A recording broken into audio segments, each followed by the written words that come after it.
번도 상상해보지 않았던 노회찬 대표의 황망한 죽음 때문입니다. 평소 곁에서 자주 봤던 정치인들은 남일 같지 않은 시선으로 그의 죽음을 애도하고 있습니다. 정치가 무엇이길래 그리 허망하게 떠나십니까? 여의도를 울리는 구슬픈 곡조입니다. 동료 정치인들은 안타깝게 떠나 보냈지만 그래도 남아서 또 싸워야 할 이슈는 산적한 상황입니다. 전임 정권이 쌓아놓은 수많은 적폐, 그 중에서 제일 심각한 적폐는 역시 사법적폐 같습니다. 양승태 대법원장 시절 법원행정처는 최순실 등 일선 수사 정보를 직접 보고받았다는 것이고요. 심지어 일제강점기 강제징용 사건 재판을 연기하면서 해외 법관 자리를 거래하려고 한 정황까지 드러났습니다. 국회 사법개혁추진위원회 위원장으로 유력한 박영선 의원 모셔서 자세한 말씀 들어보겠습니다. 어서 오십시오. 네, 안녕하세요. 네. 제가 앞에 오프닝에서도 말씀을 드렸는데 노회찬 대표 너무 놀랐어요, 저는. 네, 저도 어제 잠을 잘 못 잤습니다. 잠 주무셨어요? 저도 잠을 잘 못 잤습니다. 네. 또 저하고는 이렇게 저렇게 또 인연이 좀 있습니다. 그래서 당은 달랐지만 뭐 함께 뮤지컬도 보러 간 적도 있고요. 네. 또 특히 이제 제가 2014년도 원내대표 했을 때 동작에 보궐선거가 있지 않았습니까? 네. 네. 그때 참 우여곡절 끝에 이제 노회찬 후보가 후보가 돼서 제가 지원 유세도 같이 많이 다녔고 또 그리고 그 이후에 국회에서도 이런저런 힘든 이슈가 있을 때 서로가 이렇게 격려해주고 응원해주던 사이여서 정말 너무 허망하다. 그리고 이제 오늘 오전에 조문을 갔다 왔는데 네. 심상정 의원이 제 손을 탁 붙들면서 너무 아까워 눈물을 보이더라고요. 근데 정말 아까운 분이 가셨죠. 네. 근데 어떻습니까? 이 특검이요. 그러니까 네. 대단히 정치적인 데서 출발했다는 비판이 초반부터 있지 않았습니까? 좀 그럴 수 있죠. 왜냐하면 노회찬 의원 부부는 어떻게 보면은 이것이 이제 곁가지라고도 할 수 있는 거죠. 네. 그리고 그 도변호사라는 어떤 그 중간에 친구, 고등학교 네. 친구로서 이제 이게 빚어진 일이니까 참 같은 정치인으로서 정말 이게 사람을 살리는 정치를 해야 되지 않나 하는 네. 그런 많은 반성을 해봅니다. 네.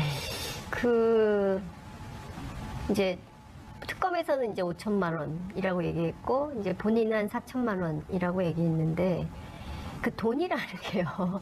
그게 그렇게 절대적인 액수입니까? 그 받으셨던 때가 이제 총선 앞두고였던 것 같아요. 글쎄 제가 뭐 거기에 대해서는 이렇게 언급하는 것은 적절치 않은 것 같습니다. 다만 이제 이런 거죠. 그 용접공으로서 또 노동운동가로서 네. 너무 어렵게 정치권에 또 진입을 하셨고 또 정말 이렇게 어려운 환경에서 깨끗하게 정의롭게 정치를 해보려고 굉장히 애쓰셨던 분이잖아요. 그런 부분이 너무 안타까운 거죠. 네. 그러니까요. 그러니까 뭐 어제 이제 수많은 댓글들이 막 올라오고 있는데 많은 분들께서 지금에 있는 정치자금법을 좀 바꿔야 되는 거 아니냐. 그러니까 지금 원외위원장들이라든가 아니면 돈 없는 사람이 정치하기 굉장히 네. 어렵게 만들어 놓은 현역 위주의 이런 정치 구조를 좀 바꿔야 되는 거 아니냐라는 비판이 많더라고요. 전 좀 바꿀 필요가 있다고 생각하는데요. 제가 정치권에 입문했던 2004년도 이제 그때가 노무현 대통령께서 정치개혁, 그러니까 다시 말하면 돈 안 드는 정치를 위한 정치개혁을 한 거죠. 예. 그래서 사실은 저 같은 사람이 지금까지 정치할 수 있었던 어떤 배경이기도 합니다. 그전에는 정말로 정치권에서 이 검은 돈 거래가 굉장히 심했으니까요. 그런데 이제 그렇게 제도적 개혁을 1차적으로 했는데 그 제도적 개혁을 좀 더 들여다보면 그 국회의원이 아닌데 국회의원이 되고자 하는 분들 이런 분들을 위한 어떤 그런 어떤 그 법이 네. 좀 지나치게 좀 너무 엄격하다.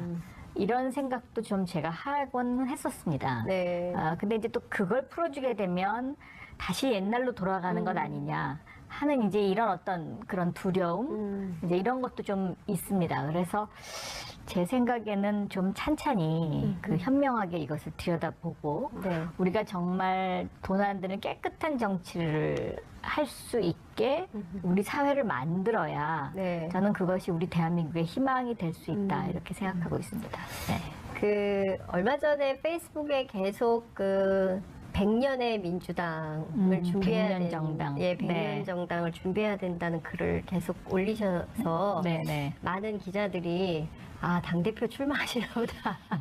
이렇게 그 예상을 하고 있었는데 네. 불출마 입장을 밝히셨어요. 네, 하려 했었습니다. 네. 실제로? 네, 예. 실제로 하려 했었고. 그 글을 올리실 때. 네. 네, 네. 그리고 결심한 지는 오래되지 않았지만 네. 단기간에 예. 정말로 많은 사람들을 만났습니다. 네. 그 많은 사람들을 통해서 어떤 이야기들이 수렴이 됐던 겁니까? 그러니까 우리가 100년 정당으로 가기 위해서 무엇이 필요하냐? 네. 대부분의 사람들이 다 공정한 것을 원합니다. 네. 그러니까 기회가 골고루 주어지고 예. 또 과정이 공정하고 예. 또 결과가 정의로운 예. 이제 그런 것을 원하죠. 예. 근데 그것은 이제 결과적으로 공천 문제인데요. 그럼 이 공천 문제를 가장 공정하게 할 수 있는 것은 무엇이냐? 저는 당대표가 공천권을 내려놓는 것이다. 라고 생각하고 예. 그 말씀을 드리려고 사실은 출마를 하려고 했었습니다. 근데 왜 출마를 안 하기로 하셨습니까? 두 가지 이유가 있었는데요. 네. 하나는 제가 이제 이번에 출마를 하면 당대표가 될 수도 있고 안 될 수도 있습니다. 그런데 안 될 경우에는 이제 지금 말씀드린 것처럼 어떤 그런 메시지, 네. 내가 하고 싶은 이야기를 남기는 그런 의미가 있죠.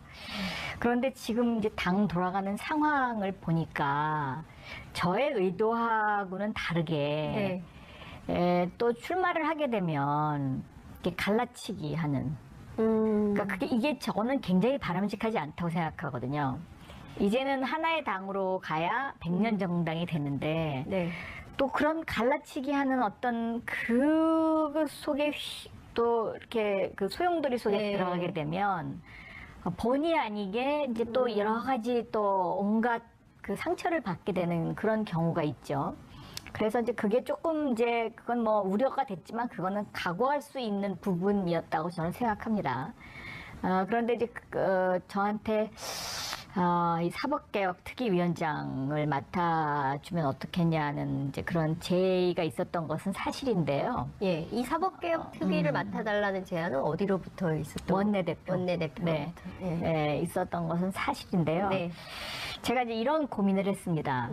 이번에 당대표로 나가서 우리 당이 100년 정당으로 가기 위한 어떤 가치를 만드는 일, 이것도 굉장히 중요한 일이고요. 또 하나는 사법개혁과 저하고는 좀 독특한 연관 관계가 있지 않습니까? 네. 왜냐하면 제 손으로 시작한 일이거든요. 네. 법사위 되게 오래 하셨잖아요. 네, 그래서 법사위 간사 시절에 네. 위원장 시절에 제가 한 일이 그 경찰은 검찰의 명령에 복종하여야 한다라는 네. 이 명령 복종 조항을 삭제를 하고 그리고 수사 개시권을 부여하는 네. 이제 경찰에게 네. 그 일까지를 제가 했었습니다. 예. 그러고서 이제 지금까지 개혁이 안 된 거죠. 예. 근데 그 당시에 저하고 같이 이제 이것을 함께 했던 그 당시에 한나라당 그러니까 여당이고 저는 야당 네, 야당 예. 의원 시절에 제가 이걸 예, 했는데 예.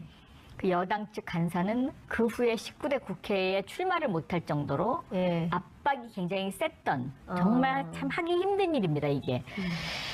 근데 이것을 어떻게 보면 지금 마무리하는 단계에 와 있지 않습니까? 검경 수사권 조정. 네, 예. 그러니까 검경 수사권 조정, 또 공수처 설치, 이런 것들을 마무리하는 단계에 와 있기 때문에 이것을 마무리만 할 수 있다면 네. 이것도 또한 굉장히 역사적으로 중요한 일이겠구나 그런 생각을 했었고요. 네. 또 대통령께서 가장 관심 있어 하시는 또 이 부분 중에 하나입니다. 이것이. 사법개혁. 네, 그러니까 공수처 설치와 예. 이 검경 수사권 조정. 예. 그래서 문재인 대통령의 성공을 위해서라면 이 일을 완수하는 것도 저는 굉장히 큰 의미가 있다. 그렇게 생각을 했습니다. 네. 그렇군요. 그 어찌 보면 약간 그 타협의 산물? 아니, 그런 건 아닙니다. 그런 건 왜냐하면 아닌가요? 예. 그 원내대표가 이것을 제안하면서도 뭐 이걸 하면 이런 게 아니고요. 네. 저한테 사실은 자기 생각에는 이거를 해주면 참 좋겠는데, 왜냐하면 이게 굉장히 중요한 것이고 또 명운이 걸려 있는 것이고 네. 이런 거라서 이렇게 같이 좀 가보면 어떻겠냐, 이제 이런 제안이었고, 전당대회가 더 중요하다고 생각하시면 전당대회에 나가시라, 이런 의미였습니다. 그렇기 때문에 무슨 예. 어떤 타협의 산물은 아니고요. 네. 제가 그냥 선택한 거죠. 예. 네. 자, 그런데 워낙 중요한 이슈고 상황이기도 해요. 요새 연일 나오는 양승태 대법원장 시절의 사법농단 내용들을 보면 가히 충격적인 건데요. 이게 뭐 예. 조선일보 사돈까지 살펴가면서 그 좀 무슨 예 그것이 다 사실이라면 좀 심했다는 생각이 그렇죠. 많이 듭니다. 네. 그리고 이제 제가 법사위 간사 위원장 시절에 양승태 대법원장님께서 그 얼마만큼 네. 그 상고법원을 만들기를 원했는지는 제가 잘 압니다. 예. 그런데 그거 직접 만나기도 하셨었죠. 그럼요. 예. 네, 그럼요. 그리고 그거 상고법원이 왜 중요한지 저한테 설명도 많이 하셨고요. 그리고 저도 설명을 들으면서 지금 우리나라 그 대법관 제도를 좀 그 개선할 필요는 있겠다라는 생각은 했었습니다. 예. 왜냐하면 너무나 많은 사건들이 대법원에서 네. 계류되고 있으니까요. 그런데 이 상고법원을 만들어서 어떤 그 법원을 개선하고 바꾸는 거하고 네. 이것을 대통령의 관심사항으로 만들어서 거래하는 문제하고는 저는 네. 다르다고 생각합니다. 전혀 다른 네. 거예요. 그러니까 저는 네. 그 국회는 수많은 이해관계가 다 들어오는 곳이기 때문에 그 뭐 공익 로비가 됐든 뭐 사익을 위한 것이 됐든 로비가 다양하게 있을 수 있죠. 그래서 뭐 미국은 그 로비 제도도 그렇습니다. 있잖아요. 네, 네, 그런데 그게 아니라 이것은 재판을 거래하고 네. 예, 그리고 어쨌든 이 상고법원을 만들기 위해서 수많은 일종의 이제 공작에 해당하는 문건들이 만들어진 것에 대해서는 이 법률적인 책임을 좀 지셔야 되지 않겠습니까? 그거는 이제 검찰의 수사를 좀 더 지켜봐야 되는 부분인데요. 네. 예를 들면 뭐 그 문건을 누가 만들었느냐, 네. 이제 이것도 하나의 그 판단의 잣대가 될 수 있을 것이고요.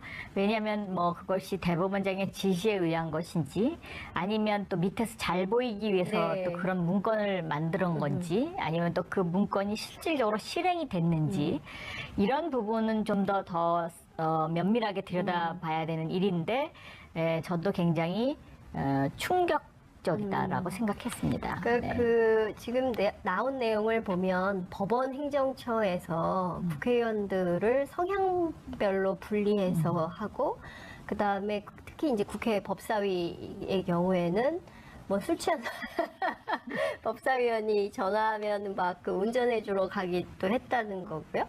그러니까 뭐 여러 가지 지금 나오는 내용을 보면 도대체 우리 법원이 이 정도 수준이었나, 소위 얘기하는 네. 정말 수재들이 가는 그렇습니다. 곳이지 않습니까? 네. 그런 분들이 이렇게 일종의 범죄 행위에 해당하는 것에 가담을 했단 말이야. 이런 국민적 충격이 굉장히 큰 것 같습니다. 예, 네. 그렇습니다. 그러니까 개인적으로는 좀 어떠세요? 이렇게 로비의 대상이었다라는. 저도 이제 어떻게 보면은 거기 그런 대상에- 대상 중에 한 명인데요. 뭐 저는 와서 그런 어떤 자신들의 그 입장이나 의견을 설명하는 것, 그거는 또 있을 수 있는 일이고, 네. 또 저도 그것을 충분히 들어야 되는 그렇죠. 입장이고, 그런데 뭐 이렇게 음모적으로까지 이렇게까지 할 줄은 저는 몰랐습니다. 네. 아. 네. 그리고 저는 사실은 이 내용들은 그 상고법원이 얼마나 중요하기에 그것이 얼마나 그 국민들의 삶과 연관이 되게 어찌 보자면 그 고위 법관들을 위한 것에 불과했던 거 아닌가라는 생각마저 하게 되거든요.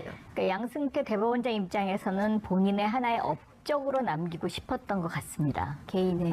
왜냐하면 지금 이제 그 대법원 우리나라 국민들이 3세판을 좋아하지 않습니까? 그러니까 잘 승복 안 합니다.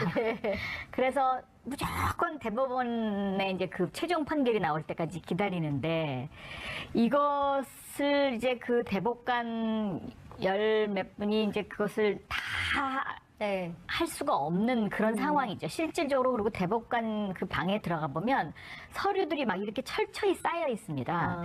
근데 그런 어떤 현실적인 것을 좀 개선해 보겠다. 네. 라는 이제 그런 어떤 강한 의지. 그러니까 긍정적으로 생각하면 그런 것이고요. 네. 좀 이것을 부정적으로 생각한다 그러면 이런 상고법원을 만들려면 실질적으로 해야 되는 로비는 국회에다 해야지. 네. 이것을 왜 대통령, 청와대에다 합니까? 네. 왜냐하면 법은 국회에서 고쳐지는 그렇죠. 거거든요. 그러니까 국민에 대한 설득 작업을 더 열심히 해야 되는 그런 노력을 더 기울였어야 되는데 네. 그 일은 좀 뒤로 돌리고 청와대와 이것을 거래를 했다? 이것은 저는 잘못됐다라고 생각합니다. 그런데 우병우 수석은 왜 그렇게 상고법원에 반대했던 거예요? 이게 일종의 네. 그러니까 이제 검찰과 네. 그 법원의 파워 게임이죠. 네. 그러니까 이제 그 똑같이 그 사법고시를 합격해서 네. 검찰로 가고 판사로 가고 네. 이러지 않습니까? 그리고 나서 보면 이제 길이 이제 완전히 달라지는데요.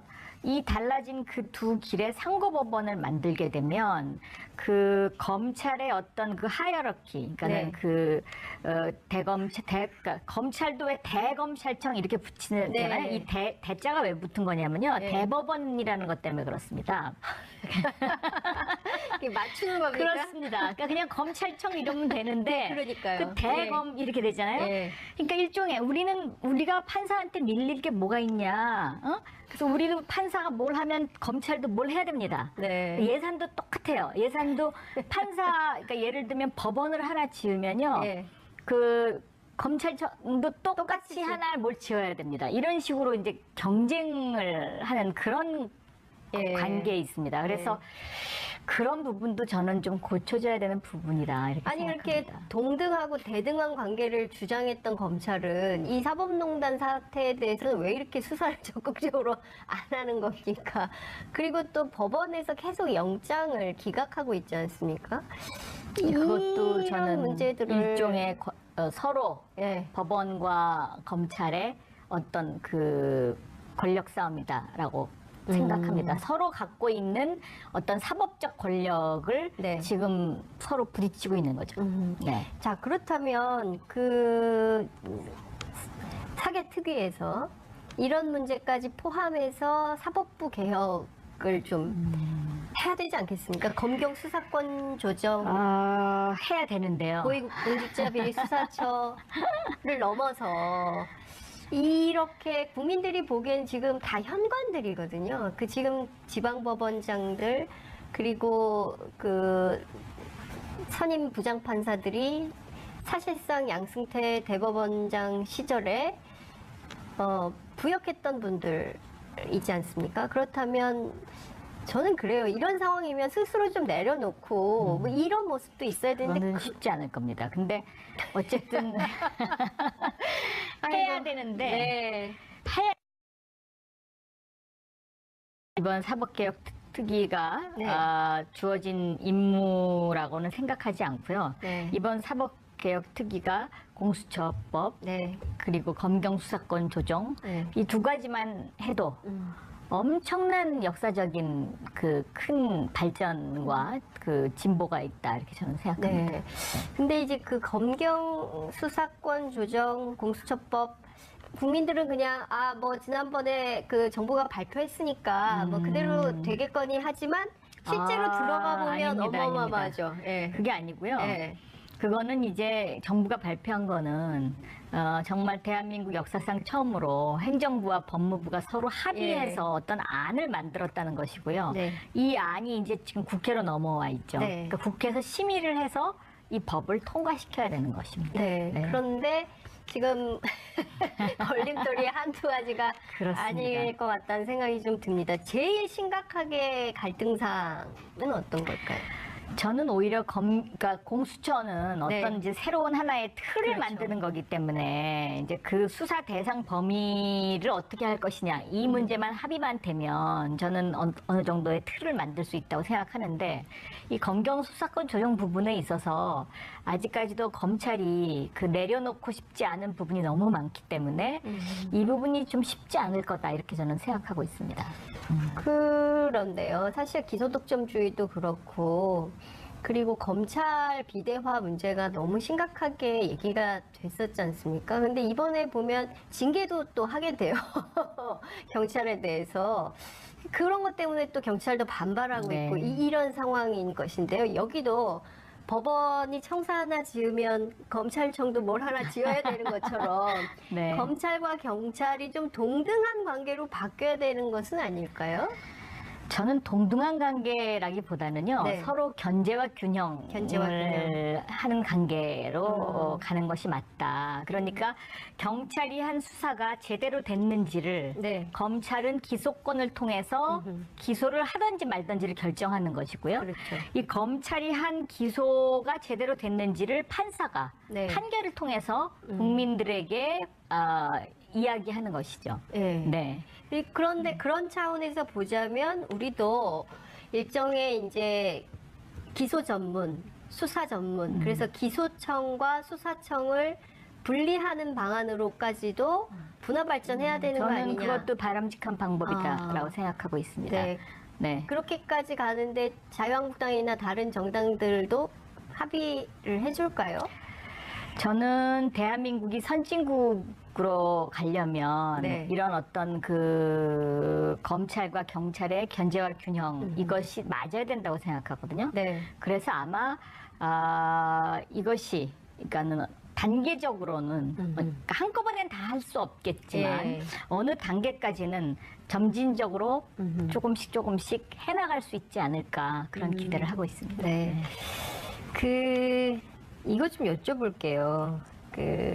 어쨌든 지금 제일 중요한 것은 입법부인 것 같습니다. 왜냐하면 네. 상반기에 개혁 법안들을 그렇게 통과시켜달라고 했는데 잘 안 됐어요. 왜냐하면 민주당 입장에서는 야당의 반대로 그리고 또 자유한국당 입장에서는 민주당이 잘 안 하기 때문에 그래서 싸우느라고 사실은 하나도 안 됐고 법안이 뭐 10,000개 드디어 10,000개가 넘었다 계류된 법안이 10,000개가 넘었다 이제 네. 이런 보도가 나오고 있는 건데요. 그렇다면 이제 가을 정기국회에서는 이런 법안들이 좀 통과돼야 될 텐데 되겠습니까? 이 협치라는 해야죠. 게 네. 해야 합니다. 저는 시대가 바뀌면서 네. 우리가 늘 법이 시대를 쫓아가지 못하고 있는 그런 상황입니다. 그렇기 때문에 이제 더 이상 국회가 또 계속 정쟁만 하면 저는 정말 국민들로부터 버림받을 것이다 이렇게 생각하고 있습니다. 근데 지금 계속 싸우고 계시지 않습니까? 지금까지는. 그렇습니다. 네. 네, 참 답답합니다. 저도. 네. 근데 이제 정부에서요, 협치 내각 카드를 꺼냈어요. 그래서 야당도 이번 개각에 포함된다. 그런데 이제 자유한국당하고 바른미래당은 뭐 갑자기 왜 이러냐라고 해서 뭐 안 받겠다라는 거잖아요. 이런 정부의 움직임에 대해서는 좀 어떻게 보세요? 저는 사실 이 협치 내각 카드는요, 네. 제가 문재인 대통령 당선 직후에 제가 이야기했던 부분입니다. 힘 있을 때 이제 협치를 예. 해야 된다고 생각하거든요. 예. 근데 지금 어떻게 보면 시기적으로 네. 과연 지금이 조금 늦은 감이 있다. 저는 이제 오히려 그렇게 생각하는 사람입니다. 지지율이 지금 좀 빠진 상황이죠. 예. 그렇게 되면 이제 지지율이 빠지게 되면 협치가 안 되거든요.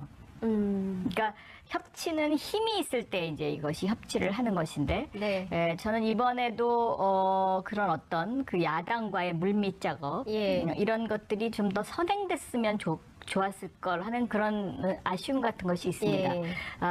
저는 이번에 이제 저희 민주당에서 네. 개혁 입법 연대를 하려고 네, 하지 네. 않았습니까? 예. 그래서 일단은 단계적으로 개혁 입법 연대를 하고 그다음에 협치를 하고 그리고 더 큰 뭐 연정으로 갈 수도 있다. 네. 뭐 이렇게 하는데 당장 지금부터 뭐 연정을 한다. 이것은 조금 제가 보기에는 힘들어 보이고요. 네. 예. 이것도 단계를 밟아서 그렇게 가능할 수 있다. 이렇게 보고 그렇군요. 있습니다. 근데 지금 뭐 어쨌든 지금 협치의 대상이 뭐 경제부처가 될 수도 있고 뭐 그렇다는 얘기도 나오는데요. 만약에 야당이 반대하고 안 받겠다고 하면 이게 의미가 없어지는 거 아니겠어요? 그렇습니다. 근데 저는 야당에게도요. 네. 좀 진심으로 얘기를 하면 받을 수도 있지 않나. 진심으로. 진심으로 예. 얘기하면. 왜냐하면 제대로 된 장관을 저는 시켜야 된다고 생각하거든요. 그래서 제대로 된 장관이 제대로 일을 할 수 있게 만들어주는 것. 네. 저는 그것도 협치에 굉장히 중요한 부분이다라고 네. 근데 생각합니다. 정권 초반에 그런 얘기 있었어요. 유승민 경제부총리, 뭐 심상정 노동부 장관, 뭐 이런 방식 어떠냐라는 게 얘기는 있었지만 그냥 없어졌거든요. 그렇죠. 네. 예. 근데 이번에라도 이런 가능성이 보이는 협치 내각이 될까요? 희망합니다. 네. 희망합니다라는 네. 말에 굉장히 많은 의미가 포함이 좀 되어 있는 것 같다는 생각이 좀 듭니다. 시간이 다 됐지만 제가 이게 여쭤봐야 될게요. 경제 관련된 내용인데 워낙 사법 경제 전문가시기 때문에 그 앞에 저희가 이제 은산분리, 금산분리 얘기를 그렇습니다. 했었어요. 아주 흥미있게 들었습니다. 네. 근데 그 과거에 민주당이 반대하지 않았습니까? 그렇습니다. 저는 그것도 지금 오늘 점심 때 여기 오기 전에 원내대표하고 좀 얘기를 했었는데 네. 원칙은 지켜야 됩니다. 어렵다고 그래서 원칙을 흐트려지면 그것 자체가 경제를 망가뜨리는 일입니다. 그리고 재벌들은 주로 다 경제를 핑계 삼은 민원입니다. 그러니까 민원을 들어줘서는 안 된다고 저는 생각합니다. 아까 이 자리에 앉으신 네. 분이 설명을 참 잘하시던데요. 그 한겨레 신문이. 네. 그 은산분리를 무너뜨리는 것, 네. 은산분리를 무너뜨리면은 사실은 이게 경제의 틀이 흔들리는 예. 거거든요. 근데 인터넷 뱅킹을 강화하기 위해서 은산분리를 무너뜨린다? 이것은 저는 받아들이기 조금 힘듭니다. 네. 네. 그런데 지금 최종구 금융위원장 그리고 또 당에서도 그런 입장이 나온 거 아닙니까? 은산분리 이런. 당에서는 아직까지 논의가 예. 깨끗하게 종결되거나 또 이것에 대한 심도 깊은 논의가 개별적으로 의원님들 뭐 말씀하시던데요. 있지는 않았습니다. 예. 전체적으로. 예. 그런데 저는 이 부분에 있어서는 분명히 원칙을 지켜야 된다는 입장을 고수할 것이고요. 최종국 금융위원장에게도 저는 네. 좀 단단하게 금융위를 이끌어줬으면 하는 그런 바람을 갖고 있습니다. 은산분리 난 반댈세. 맞습니까? 네. 은산분리 반대합니다. 난 반댈세 말씀해 주셨습니다. 왜냐하면 은산분리를 예. 한다고 해서 경제가 살아나고 하는 그런 문제하고는 연관이 없는 것이고요. 일자리 안 늘어납니까? 그거 일자리하고도 별로 상관이 크게 없습니다. 상관이 없습니다. 그런데 이거 왜 하겠다는 이거는 겁니까? 그 해당 기업들의 민원입니다. 삼성의 민원입니까? 꼭 삼성의 민원이라고 예. 볼 수는 없지만 이거는 해당 기업들의 민원이고요. 네. 이것을 은산분리를 터놓으면 사실상 지금 재벌의 3세, 4세들이 할 일이 없지 않습니까? 또 이쪽으로 침투할 것입니다. 침투하게 되면 그동안에 애써서 혼자서 네. 많이 키워놨던 작은 부티크 은행들이 다 또 망하게 되죠. 그렇게 되면 우리는 다시 카카오톡이나 네이버 같은 새로운 신생 기업을 만들기가 굉장히 힘들어집니다. 네. 알겠습니다. 그러니까 검경 수사권 조정, 또 공수처 설치, 이런 것들을 마무리하는 단계에 와 있기 때문에 이것을 마무리만 할 수 있다면 네. 이것도 또한 굉장히 역사적으로 중요한 일이겠구나 그런 생각을 했었고요. 네. 또 대통령께서 가장 관심 있어 하시는 또 이 부분 중에 하나입니다. 이것이. 사법개혁. 네, 그러니까 공수처 설치와 예. 이 검경 수사권 조정. 예. 그래서 문재인 대통령의 성공을 위해서라면 이 일을 완수하는 것도 저는 굉장히 큰 의미가 있다. 그렇게 생각을 했습니다. 네. 그렇군요. 그 어찌 보면 약간 그 타협의 산물? 아니 그런 건 아닙니다. 그런 건 왜냐하면 아닌가요? 예. 그 원내대표가 이것을 제안하면서도 뭐 이걸 하면 이런 게 아니고요. 네. 저한테 사실은 자기 생각에는 이거를 해주면 참 좋겠는데 왜냐하면 이게 굉장히 중요한 것이고 또 명운이 걸려 있는 것이고 네. 이런 거라서 이렇게 같이 좀 가보면 어떻겠냐 이제 이런 제안이었고 전당대회가 더 중요하다고 생각하시면 전당대회에 나가시라 이런 의미였습니다. 그렇기 때문에 무슨 예. 어떤 타협의 산물은 아니고요. 네. 제가 그냥 선택한 거죠. 예. 네. 자, 그런데 워낙 중요한 이슈고 상황이기도 해요. 요새 연일 나오는 양승태 대법원장 시절의 사법농단 내용들을 보면 가히 충격적인 건데요. 이게 뭐 예. 조선일보 사돈까지 살펴가면서 좀 무슨 예. 그것이 다 사실이라면 좀 심했다는 생각이 그렇죠. 많이 듭니다. 네. 그리고 이제 제가 법사위 간사 위원장 시절에 양승태 대법원장님께서 그 얼마만큼 네. 그 상고법원을 만들기를 원했는지는 제가 잘 압니다. 예. 그런데 그거 직접 만나기도 하셨었죠. 그럼요. 예. 네, 그럼요. 그리고 그거 상고법원이 왜 중요한지 저한테 설명도 많이 하셨고요. 그리고 저도 설명을 들으면서 지금 우리나라 그 대법관 제도를 좀 그 개선할 필요는 있겠다라는 생각은 했었습니다. 예. 왜냐하면 너무나 많은 사건들이 대법원에서 네. 계류되고 있으니까요. 그런데 이 상고법원을 만들어서 어떤 그 법원을 개선하고 바꾸는 거하고 네. 이것을 대통령의 관심사항으로 만들어서 거래하는 문제하고는 저는 네. 다르다고 생각합니다. 전혀 다른 네. 거예요. 그러니까 저는 네. 그 국회는 수많은 이해관계가 다 들어오는 곳이기 때문에 그 뭐 공익 로비가 됐든 뭐 사익을 위한 것이 됐든 로비가 다양하게 있을 수 있죠. 그래서 뭐 미국은 그 로비 제도도 그렇습니다. 있잖아요. 네, 네, 그런데 그게 아니라 이것은 재판을 거래하고 네. 예, 그리고 어쨌든 이 상고법원을 만들기 위해서 수많은 일종의 이제 공작에 해당하는 문건들이 만들어진 것에 대해서는 이 법률적인 책임을 좀 지셔야 되지 않겠습니까? 그거는 이제 검찰의 수사를 좀 더 지켜봐야 되는 부분인데요. 네. 예를 들면 뭐 그 문건을 누가 만들었느냐, 네. 이제 이것도 하나의 그 판단의 잣대가 될 수 있을 것이고요. 왜냐하면 뭐 그것이 대법원장의 지시에 의한 것인지, 아니면 또 밑에서 잘 보이기 위해서 네. 또 그런 문건을 만드는 건지, 아니면 또 그 문건이 실질적으로 실행이 됐는지 이런 부분은 좀 더 면밀하게 들여다봐야 되는 일인데. 네, 저도 굉장히 충격적이다라고 생각했습니다. 네. 지금 나온 내용을 보면 법원 행정처에서 국회의원들을 성향별로 분리해서 하고, 그 다음에 특히 이제 국회 법사위의 경우에는 뭐 술 취한 법사위원이 전화하면 막 그 운전해주러 가기도 했다는 거고요.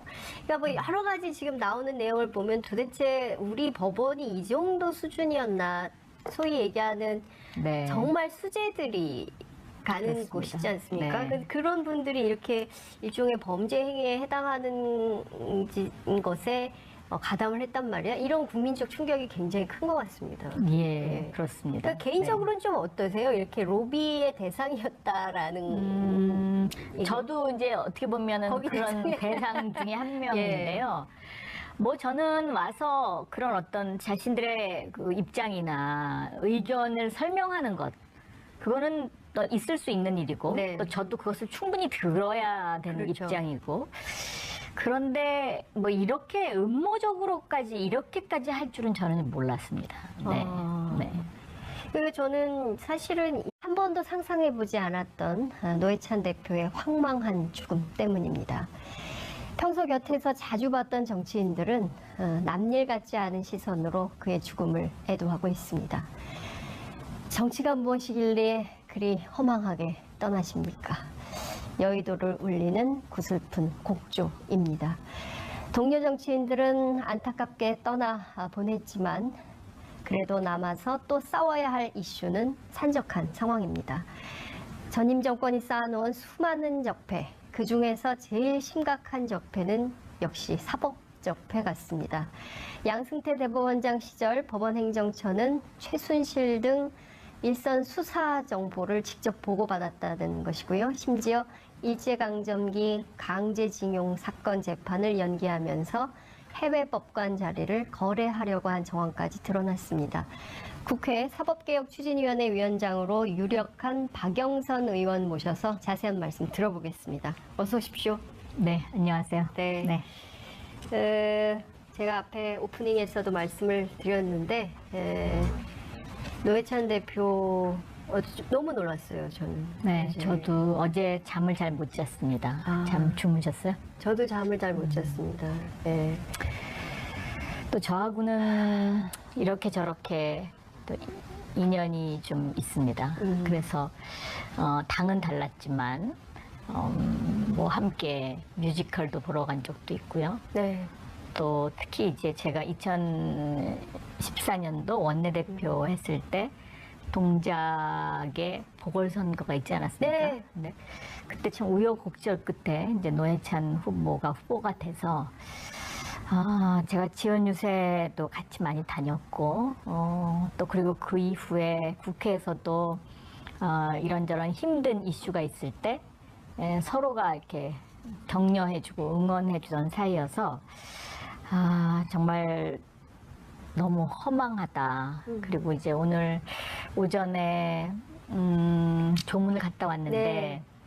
심상정 의원이 제 손을 탁 붙들면서 너무 아까워 눈물을 보이더라고요. 근데 정말 아까운 분이 가셨죠. 네.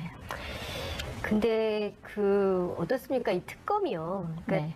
대단히 정치적인 데서 출발했다는 비판이 초반부터 있지 않았습니까?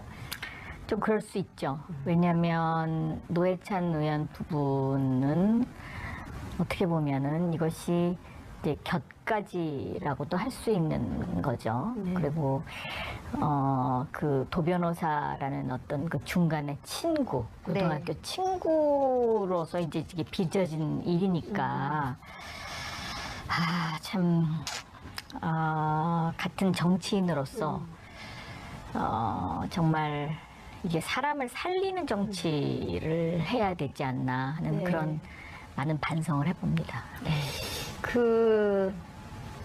이제 특검에서는 이제 5천만 원이라고 얘기했고 이제 본인은 4천만 원이라고 얘기했는데 그 돈이라는 게요. 그게 그렇게 절대적인 액수입니까? 그 받으셨던 때가 이제 총선 앞두고였던 것 같아요. 글쎄 제가 뭐 거기에 대해서는 이렇게 언급하는 것은 적절치 않은 것 같습니다. 다만 이제 이런 거죠. 그 용접공으로서 또 노동운동가로서 네. 너무 어렵게 정치권에 또 진입을 하셨고 또 정말 이렇게 어려운 환경에서 깨끗하게 정의롭게 정치를 해보려고 굉장히 애쓰셨던 분이잖아요. 그런 부분이 너무 안타까운 거죠. 네. 그러니까요. 그러니까 뭐 어제 이제 수많은 댓글들이 막 올라오고 있는데 많은 분들께서 지금에 있는 정치자금법을 좀 바꿔야 되는 거 아니냐. 그러니까 지금 원외위원장들이라든가 아니면 돈 없는 사람이 정치하기 굉장히 네. 어렵게 만들어 놓은 현역 위주의 이런 정치 구조를 좀 바꿔야 되는 거 아니냐라는 비판이 많더라고요. 전 좀 바꿀 필요가 있다고 생각하는데요.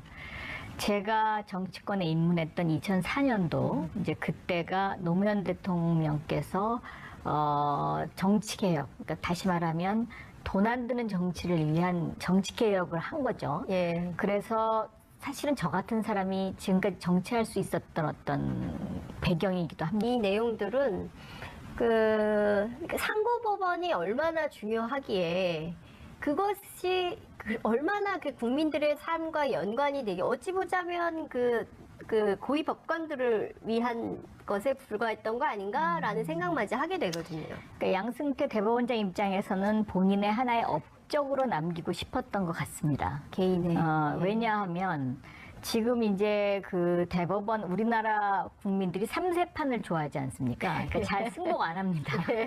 그래서 무조건 대법원의 이제 그 최종 판결이 나올 때까지 기다리는데 이것을 이제 그 대법관 열 몇 분이 이제 그것을 다 네. 할 수가 없는 그런 상황이죠. 실질적으로 그리고 대법관 그 방에 들어가 보면 서류들이 막 이렇게 철저히 쌓여 있습니다. 근데 그런 어떤 현실적인 것을 좀 개선해 보겠다. 네. 라는 이제 그런 어떤 강한 의지. 그러니까 긍정적으로 생각하면 그런 것이고요. 네. 좀 이것을 부정적으로 생각한다 그러면 이런 상고법원을 만들려면 실질적으로 해야 되는 로비는 국회에다 해야지. 네. 이것을 왜 대통령, 청와대에다 합니까? 네. 왜냐하면 법은 국회에서 고쳐지는 그렇죠. 거거든요. 그러니까 국민에 대한 설득 작업을 더 열심히 해야 되는 그런 노력을 더 기울였어야 되는데 네. 그 일은 좀 뒤로 돌리고 청와대와 이것을 거래를 했다? 이것은 저는 잘못됐다라고 생각합니다. 그런데 우병우 수석은 왜 그렇게 상고법원에 반대했던 거예요? 이게 일종의 네. 그러니까 이제 검찰과 네. 그 법원의 파워 게임이죠. 네. 그러니까 이제 그 똑같이 그 사법고시를 합격해서 네. 검찰로 가고 판사로 가고 네. 이러지 않습니까? 그리고 나서 보면 이제 길이 이제 완전히 달라지는데요. 이 달라진 그 두 길의 상고법원을 만들게 되면 그 검찰의 어떤 그 하이어러키, 그러니까는 네. 그 그러니까 검찰도 왜 대검찰청 이렇게 붙이는 네. 거잖아요. 이 대자가 왜 붙은 거냐면요. 네. 대법원이라는 것 때문에 그렇습니다. 이게 맞추는 겁니까? 그렇습니다. 그러니까 그냥 검찰청 이러면 되는데 그러니까요. 그 대검 이렇게 되잖아요. 네. 그러니까 일종의 우리가 판사한테 밀릴 게 뭐가 있냐? 그래서 우리도 판사가 뭘 하면 검찰도 뭘 해야 됩니다. 네. 예산도 똑같아요. 예산도 판사, 그러니까 예를 들면 법원을 하나 지으면요. 네. 그 검찰청도 똑같이 하나 뭘 지어야 됩니다. 이런 식으로 이제 경쟁을 하는 그런 예. 관계에 있습니다. 그래서 그런 부분도 저는 좀 고쳐져야 되는 부분이다 이렇게 아니 생각합니다. 이렇게 동등하고 대등한 관계를 주장했던 검찰은 이 사법농단 사태에 대해서는 왜 이렇게 수사를 적극적으로 안 하는 겁니까? 그리고 또 법원에서 계속 영장을 기각하고 있지 않습니까? 그것도 이런 저는 문제들을 일종의 서로 예. 법원과 검찰의 어떤 그 권력 싸움이다라고 생각합니다. 서로 갖고 있는 어떤 사법적 권력을 네. 지금 서로 부딪히고 있는 거죠. 네. 자, 그렇다면 그 사개 특위에서 이런 문제까지 포함해서 사법부 개혁을 좀 해야 되지 않겠습니까? 검경 수사권 조정, 해야 되는데요. 고위공직자비리 수사처를 넘어서 이렇게 국민들이 보기엔 지금 다 현관들이거든요. 그 지금 지방법원장들 그리고 그 선임 부장판사들이 사실상 양승태 대법원장 시절에 부역했던 분들이지 않습니까? 그렇다면 저는 그래요. 이런 상황이면 스스로 좀 내려놓고 뭐 이런 모습도 있어야 되는데 그거는 쉽지 않을 겁니다. 근데 어쨌든 해야 되는데 네. 이번 사법개혁 특위가 네. 주어진 임무라고는 생각하지 않고요. 네. 이번 사법개혁 특위가 공수처법 네. 그리고 검경 수사권 조정 네. 이 두 가지만 해도 엄청난 역사적인 그 큰 발전과 그 진보가 있다 이렇게 저는 생각합니다. 네. 근데 이제 그 검경 수사권 조정 공수처법 국민들은 그냥 뭐 지난번에 그 정부가 발표했으니까 뭐 그대로 되겠거니 하지만 실제로 들어가 보면 아닙니다, 어마어마하죠. 예. 그게 아니고요. 예. 그거는 이제 정부가 발표한 거는 정말 대한민국 역사상 처음으로 행정부와 법무부가 서로 합의해서 어떤 안을 만들었다는 것이고요. 네. 이 안이 이제 지금 국회로 넘어와 있죠. 네. 그러니까 국회에서 심의를 해서 이 법을 통과시켜야 되는 것입니다. 네. 네. 그런데 지금 걸림돌이 한두 가지가 그렇습니다. 아닐 것 같다는 생각이 좀 듭니다. 제일 심각하게 갈등사항은 어떤 걸까요? 저는 오히려 그러니까 공수처는 네. 어떤 이제 새로운 하나의 틀을 그렇죠. 만드는 거기 때문에 이제 그 수사 대상 범위를 어떻게 할 것이냐 이 문제만 합의만 되면 저는 어느 정도의 틀을 만들 수 있다고 생각하는데 이 검경 수사권 조정 부분에 있어서 아직까지도 검찰이 그 내려놓고 싶지 않은 부분이 너무 많기 때문에 이 부분이 좀 쉽지 않을 거다 이렇게 저는 생각하고 있습니다. 그런데요. 사실 기소독점주의도 그렇고 그리고 검찰 비대화 문제가 너무 심각하게 얘기가 됐었지 않습니까? 근데 이번에 보면 징계도 또 하게 돼요. 경찰에 대해서. 그런 것 때문에 또 경찰도 반발하고 네. 있고 이런 상황인 것인데요. 여기도 법원이 청사 하나 지으면 검찰청도 뭘 하나 지어야 되는 것처럼 네. 검찰과 경찰이 좀 동등한 관계로 바뀌어야 되는 것은 아닐까요?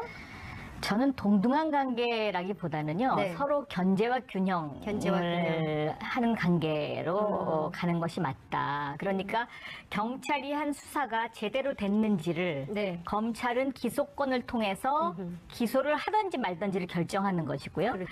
이 검찰이 한 기소가 제대로 됐는지를 판사가 네. 판결을 통해서 국민들에게 이야기하는 것이죠. 네. 네.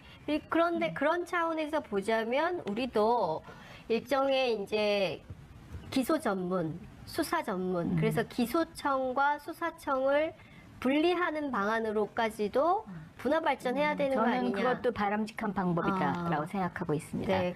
네. 그렇게까지 가는데 자유한국당이나 다른 정당들도 합의를 해줄까요?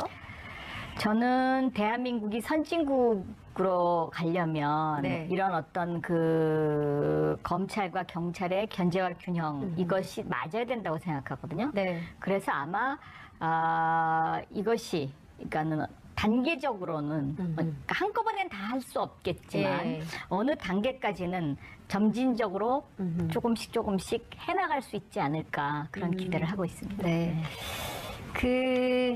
이거 좀 여쭤볼게요. 어쨌든 지금 제일 중요한 것은 입법부인 것 같습니다. 왜냐하면 네. 상반기에 개혁 법안들을 그렇게 통과시켜달라고 했는데 잘 안 됐어요. 왜냐하면 민주당 입장에서는 야당의 반대로 그리고 또 자유한국당 입장에서는 민주당이 잘 안 하기 때문에 그래서 싸우느라고 사실은 하나도 안 되고 법안이 뭐 10,000개, 드디어 10,000개가 넘었다. 계류된 법안이 10,000개가 넘었다. 이제 네. 이런 보도가 나오고 있는 건데요. 그렇다면 이제 가을 정기국회에서는 이런 법안들이 좀 통과돼야 될 텐데 되겠습니까? 이 협치라는 해야죠. 게 네. 해야 합니다. 저는 시대가 바뀌면서 네. 우리가 늘 법이 시대를 쫓아가지 못하고 있는 그런 상황입니다. 그렇기 때문에 이제 더 이상 국회가 또 계속 정쟁만 하면 저는 정말 국민들로부터 버림받을 것이다 이렇게 생각하고 있습니다. 근데 지금 계속 싸우고 계시지 않습니까? 지금까지는. 그렇습니다. 네. 네, 참 답답합니다. 저도. 네. 근데 이제 정부에서요, 협치 내각 카드를 꺼냈어요. 그래서 야당도 이번 개각에 포함된다. 그런데 이제 자유한국당하고 바른미래당은 뭐 갑자기 왜 이러냐라고 해서 뭐 안 받겠다라는 거잖아요. 이런 정부의 움직임에 대해서는 좀 어떻게 보세요? 저는 사실 이 협치 내각 카드는요, 네. 제가 문재인 대통령 당선 직후에 제가 이야기했던 부분입니다. 힘 있을 때 이제 협치를 예. 해야 된다고 생각하거든요. 예. 근데 지금 어떻게 보면 시기적으로 네. 과연 지금이 조금 늦은 감이 있다. 저는 이제 오히려 그렇게 생각하는 사람입니다. 지지율이 지금 좀 빠진 상황이죠. 네, 예. 그렇게 되면 이제 지지율이 빠지게 되면 협치가 안 되거든요. 그러니까 협치는 힘이 있을 때 이제 이것이 협치를 하는 것인데 네. 저는 이번에도 그런 어떤 그 야당과의 물밑 작업 예. 이런 것들이 좀 더 선행됐으면 좋았을 걸 하는 그런 아쉬움 같은 것이 있습니다. 예. 저는 이번에 이제 저희 민주당에서 네. 개혁 입법 연대를 하려고 네, 하지 네. 않았습니까? 예. 그래서 일단은 단계적으로 개혁 입법 연대를 하고 그다음에 협치를 하고 그리고 더 큰 뭐 연정으로 갈 수 있다. 그 전에는 정말로 정치권에서 이 검은 돈 거래가 굉장히 심했으니까요. 그런데 이제 그렇게 제도적 개혁을 일차적으로 했는데 그 제도적 개혁을 좀 더 들여다보면 그 국회의원이 아닌데 국회의원이 되고자 하는 분들 이런 분들을 위한 그런 어떤 그 법이 네. 좀 지나치게 좀 너무 엄격하다. 이런 생각도 좀 제가 하곤 했었습니다. 네. 근데 이제 또 그걸 풀어주게 되면 다시 옛날로 돌아가는 것 아니냐 하는 이제 이런 어떤 그런 두려움, 이제 이런 것도 좀 있습니다. 그래서 제 생각에는 좀 찬찬히 그 현명하게 이것을 들여다보고 네. 우리가 정말 돈 안 드는 깨끗한 정치를 할 수 있게 우리 사회를 만들어야 네. 저는 그것이 우리 대한민국의 희망이 될 수 있다 이렇게 생각하고 있습니다. 네. 그 얼마 전에 페이스북에 계속 그 100년의 민주당을 준비해야 100년 되는 정당. 예, 100년 네. 정당을 준비해야 된다는 글을 계속 올리셔서 네네. 많은 기자들이 당대표 출마하시나 보다. 이렇게 그 예상을 하고 있었는데 네. 불출마 입장을 밝히셨어요. 네, 하려 했었습니다. 네. 실제로? 네, 예. 실제로 하려 했었고. 그 글을 올리실 때. 네. 네, 네. 그리고 결심한 지는 오래되지 않았지만 네. 단기간에 예. 정말로 많은 사람들을 만났습니다. 네. 그 많은 사람들을 통해서 어떤 이야기들이 수렴이 됐던 겁니까? 그러니까 우리가 100년 정당으로 가기 위해서 무엇이 필요하냐? 네. 대부분의 사람들이 다 공정한 것을 원합니다. 네. 그러니까 기회가 골고루 주어지고 예. 또 과정이 공정하고 예. 또 결과가 정의로운 예. 이제 그런 것을 원하죠. 예. 근데 그것은 이제 결과적으로 공천 문제인데요. 그럼 이 공천 문제를 가장 공정하게 할 수 있는 것은 무엇이냐? 저는 당대표가 공천권을 내려놓는 것이다. 라고 생각하고 예. 그 말씀을 드리려고 사실은 출마를 하려고 했었습니다. 근데 왜 출마를 안 하기로 하셨습니까? 두 가지 이유가 있었는데요. 네. 하나는 제가 이제 이번에 출마를 하면 당대표가 될 수도 있고 안 될 수도 있습니다. 그런데 안 될 경우에는 이제 지금 말씀드린 것처럼 어떤 그런 메시지, 네. 내가 하고 싶은 이야기를 남기는 그런 의미가 있죠.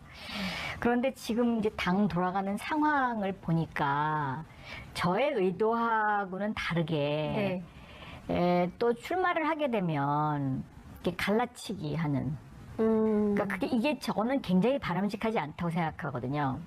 이제는 하나의 당으로 가야 100년 정당이 되는데 네. 또 그런 갈라치기 하는 어떤 그 속에 또 이렇게 그 소용돌이 속에 네. 들어가게 되면 본의 아니게 이제 또 여러 가지 또 온갖 그 상처를 받게 되는 그런 경우가 있죠. 그래서 이제 그게 조금 이제 그건 뭐 우려가 됐지만 그거는 각오할 수 있는 부분이었다고 저는 생각합니다. 그런데 이제 저한테 이 사법개혁 특위위원장을 맡아주면 어떻겠냐는 이제 그런 제의가 있었던 것은 사실인데요. 예. 이 사법개혁 특위를 맡아달라는 제안은 어디로부터 있었던? 원내대표. 원내대표. 네. 네, 있었던 것은 사실인데요. 네. 제가 이제 이런 고민을 했습니다. 이번에 당대표로 나가서 우리 당이 100년 정당으로 가기 위한 어떤 가치를 만드는 일, 이것도 굉장히 중요한 일이고요. 또 하나는 사법개혁과 저하고는 좀 독특한 연관 관계가 있지 않습니까? 네. 왜냐하면 제 손으로 시작한 일이거든요. 네. 법사위 되게 오래 하셨잖아요. 네, 그래서 법사위 간사 시절에 네. 위원장 시절에 제가 한 일이 그 경찰은 검찰의 명령에 복종하여야 한다라는 네. 이 명령 복종 조항을 삭제를 하고 그리고 수사 개시권을 부여하는 네. 이제 경찰에게 예. 그 일까지를 제가 했었습니다. 예. 그러고서 이제 지금까지 개혁이 안 된 거죠. 예. 근데 그 당시에 저하고 같이 이제 이것을 함께 했던 그 당시에 한나라당 그러니까 여당이고 저는 야당 네, 야당 예. 의원 시절에 제가 이걸 예, 했는데 예.